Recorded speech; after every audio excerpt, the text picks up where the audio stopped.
Hi guys, and welcome back to another video where today we're going to be predicting the scores of part 1 of week 26 of the 2019-2020 Premier League season. Now currently we're in the middle of a winter break in the Premier League. However, they've sort of split the fixtures. So this weekend they've got 4 fixtures, and that's on 8th of February to 9th of February, and then from the 22nd of February to Monday the 24th of February we've got a further 6 fixtures in the Premier League. But before we get onto that though, Nathan, let's have a quick look back at how well we got on in week 25.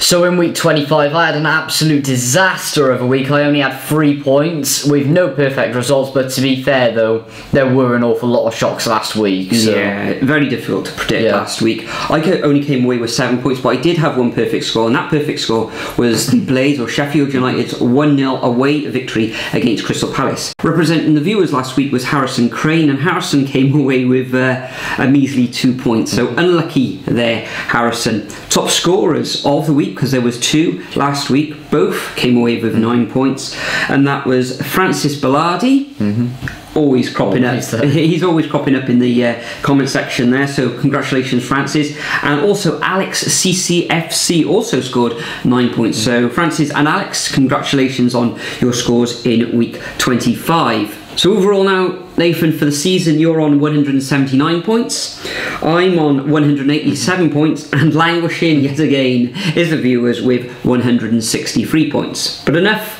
about last week, let's move on and predict some scores.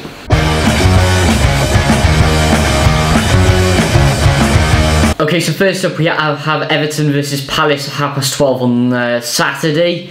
Now Everton floating around in 9th, got a good win last week I believe over Watford, whereas Palace massively dropped down to 14th now, losing last time around Sheffield United and that before Southampton, haven't won in over 6 matches.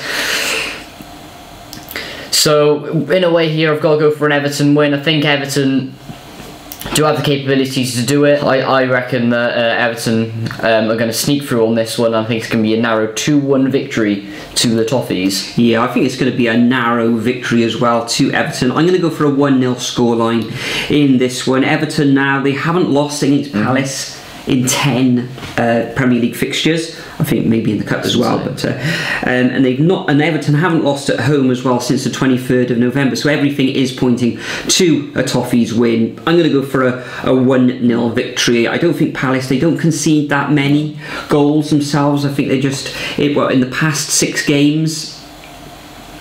I think it was just conceding 2 goals against Manchester City in a 2-2 draw, but and they did suffer a 2-0 home loss as well against Southampton. But apart from that, it's always been just 1 goal that they've been conceding. So yeah, I'm going to go for that 1-0 victory to Everton. Next up, at 5:30 on Saturday, there's no 3 o'clock kickoffs this weekend, which are terrible for the fans yet again. We've got Brighton at home against Watford.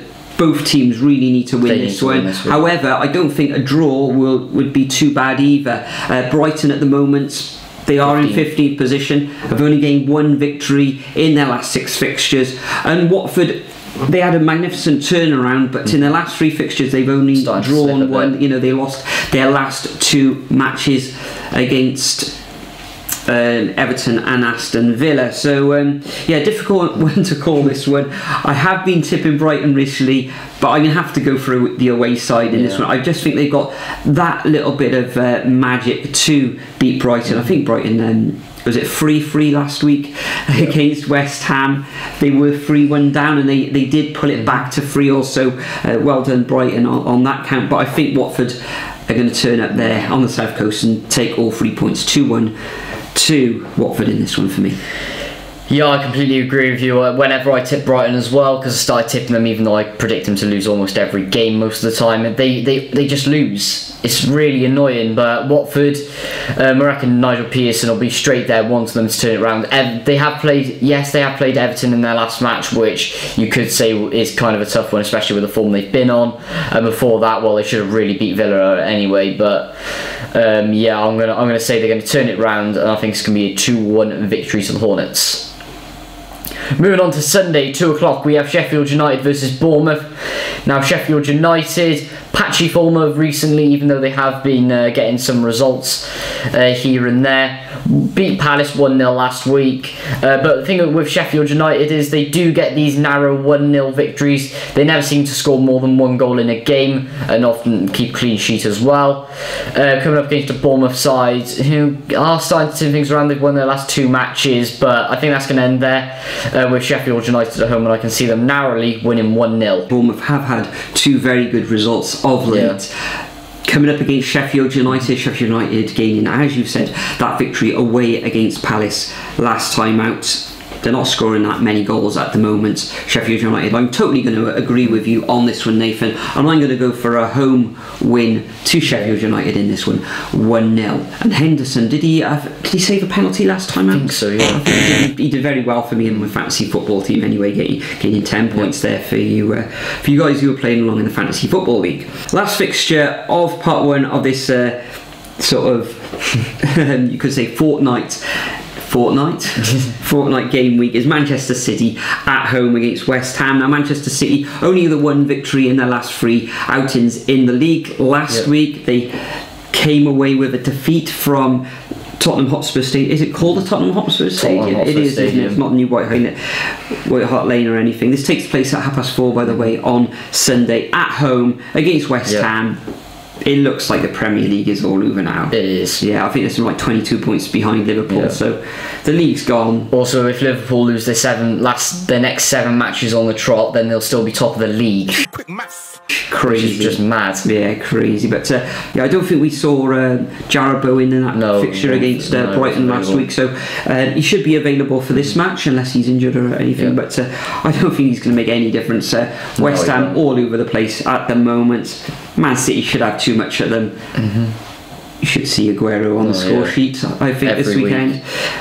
So I'm going to go for a comprehensive 3-0 victory to the Citizens in this one, and it'll cement West Ham's place in that relegation zone at the moment. Oh yes, yeah, I've gone exactly the same for that one. West Ham are just going to keep going into free fall, and if they keep going this way, they're going to end up in the Championship at this rate. Probably a hat-trick for Aguero there as well. Okay, so that concludes our predictions for part 1 of this week 26. We're going to be back next week with part 2. As usual, I'm going to leave a template of these 4 fixtures in the description. All you need to do to play along at home is to copy and paste them into your comments. And like Francis Bellardi and Alex CCFC, you could get a shout out in the next video if you are the top point scorer. Also on Friday evening, I know last week I was a little bit late, it was Saturday morning, but I'm going to be choosing somebody at random to represent you guys in our little table as well, and we'll see who comes out on top there. But before we go, Nathan, is there anything you'd like to add? How happy were you with the January transfer window? Overall, with Premier League wise, would you say? I thought it was a relatively quiet window.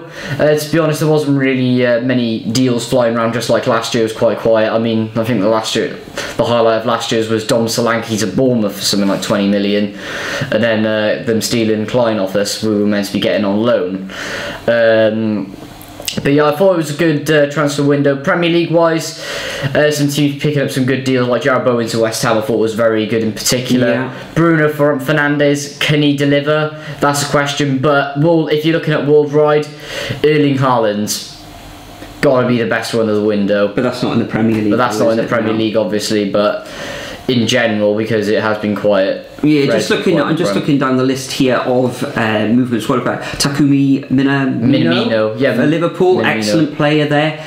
Joe Hardy going in to Liverpool as well from Brentford. Man City didn't sign anybody, as you said. Fernandes went into Manchester United. They've also signed Nathan Bishop from Southend, Manchester United. And you know, Igalo coming in over from China. What on earth was that signing? That is the most pathetic signing from a top 6 club I've I've ever seen. I don't know, he did the business when he was in the Premier League before at Watford, scored a hat load of goals. Yeah, he did. Got that massive mega bucks. He's not top 6 worthy though, that's the thing. Possibly not, but he did get that mega money deal to go to, was it Shanghai? Yeah. Shenhua, I think that's how you pronounce it. Since the new rules have come in, all these Chinese players have had to come back over, the likes of Hulk, Oscar, all the money grabs as they're called. Yes. Norwich, we've got Andre, how do you spell that? Andre Judah, yes. Lewis Rupp, Sam McCallum, Melvin City from Soch, Sheffield United, Jack Rodwell. That's a bit of a real weird one there. Sanderberg from Genk, 22 million. Zivkovic. Yeah. Southampton, Carl Walker very good signing, that is. That is a good signing. Tottenham did some business themselves. Fernandes in on loan from Benfica. Sealed Lo Celso as well. Yeah, 27 million there from Real Betis. And Beguin as well from PSV Eindhoven, scoring on his debut as well. And I think, is that his sort of celebration? Yeah, something weird like that. Yeah, I'm not sure what that's all about. Watford got some players in as well. Passetto from Udinese for 6.8 million. Teddy Perkins in from Burnley on a free. Interesting. I'm not sure if he's youth player or West Ham I thought had a really good window. Darren Randolph, at least he didn't take Neil Etheridge off us really. No, keeper there, Thomas. Jared Bowen, of course. What a signing. Yeah, and the top end, Wolves, Campana from Barcelona, Podence from Olympiacos, really 17 million. From Dijon, you mean? Yes. And Luke Matheson from Rochdale. I think, is that young one? I think he's actually stayed at Rochdale as well. But he's supposed to be a very, very good prospect, Luke Matheson. If you've seen him play, guys, let us know in the comment section. So Nathan, that's the transfers all dealt with. We'll be back next week, as we said. Anything else you'd like to clear up? When's your vlog of the Cardiff Reading FA Cup that absolute hell of a vlog to edit will be out very soon, fingers crossed. Excellent. So to my channel, link in description below. Superb. Thanks for watching as always, guys. Remember to sub if you're not already a sub, and we'll see you in the next video. Cheers, guys.